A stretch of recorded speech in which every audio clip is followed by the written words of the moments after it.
In today's Money Monday, no matter how old your child is, if you are a parent, you are probably concerned about COVID right now. And Kyle Wingfield is the owner of Finley Alexander Wealth Management. He's got some advice for parents of college-age students. Welcome back. Glad to be here, Elsa.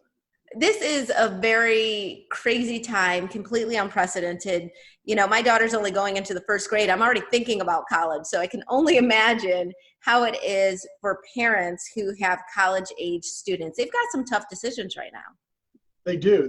I think the toughest decision I've been watching is, of course, almost all of the colleges across the United States are going into a virtual or distance learning mode.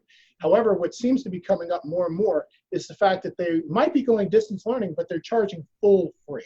Mm-hmm. And so as you watch this unfold, you see some of these universities get on TV and they say, well, you know, we've got bills. We took a huge loss in the last spring semester when COVID hit. And it's like, well, who didn't, right? And then they're coming out and they're like, well, we're giving you a 10% discount. Thanks for that. What happens to just saying, okay, why not charge per credit hour? Because I saw a young man, he's suing Drexel because he says, hey, you guys charged me full freight, room, board, tuition, and you didn't give me the full experience. And I think what parents are realizing right now, if they don't, maybe after today's segment, they realize colleges are a business. They are a business. And what they're doing is there's, like most businesses do, is when the business feels a pinch, an increase in something, they try to pass it on to the consumer. But if we really are in this together, then right, we need to start rethinking our business models. So this is a huge financial impact on the students, on the parents. I just think about, I guess maybe the positive of this is that kids are learning this work from home, this virtual method, which looks like it's going to last us for a while now.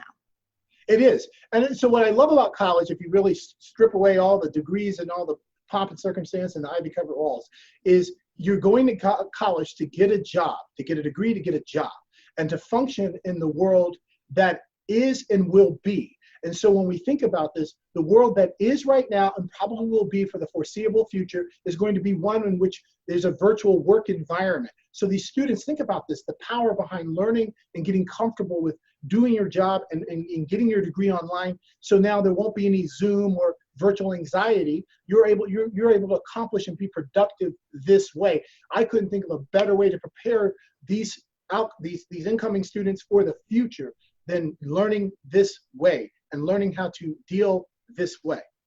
You know, it's a lot to consider. I think about saving for college. I think about what is going to happen in the future. You know, you're talking about our 529 plans. I started one when my daughter was 6 weeks old, just because I kept thinking about how expensive college is going to be in the year, 2032, when she's supposed to be on campus. And now I'm like, okay, is there going to be a campus? Is it going to be virtual? What would you say to parents who are starting to save or invest and sort of plan for the future for college? Maybe their kids are young, like our kids are.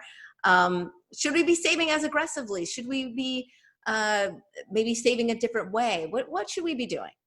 Well, I like everything you just said. So yes, number one, you should always be saving money, right? And we emotionally earmark a portion of the money that we're saving for the future for our children and for college, right? And so now this might pose an excellent time to think about how we're saving that money for college and say, are there other alternatives that might be better that may not pigeonhole my money, perhaps like a 529 plan that would give me flexibility, because there's no telling what the future holds, because everybody who started 2020 would not think, Elsa, that we'd be right here having this conversation this way because of the extenuating circumstances. I do think to that point, you can't ever save enough, but definitely you want to look at ways that if I save this money and I emotionally earmark it, if things change for me in the future, I'm not going to be taking some kind of hit or penalty if I'm not going to use that money that way. And I know that is something that you counsel your clients on, not just in this arena, but several arenas. Remind people how they can get in touch with you if they are in the market for some wealth management. So they can reach us at finleyalexander.com, finleyalexander.com. When they go there, if they want to look at, hey, I'm putting money in a 529 plan, what other options are available, we're going to have a report up there called the scorecard, the college scorecard. And that's going to show you all the different ways that you can save money for college and then all the different benefits you can have. And I call it green light, red light. So we figure out the one that has the most green lights and maybe learn more about that. I love that you made it so easy for us, and I'm definitely headed right to that website in our commercial break. So thank you so much for being with us. Appreciate it for this Money Monday, and we'll be right back with more Midday Maryland right after this. Stay tuned.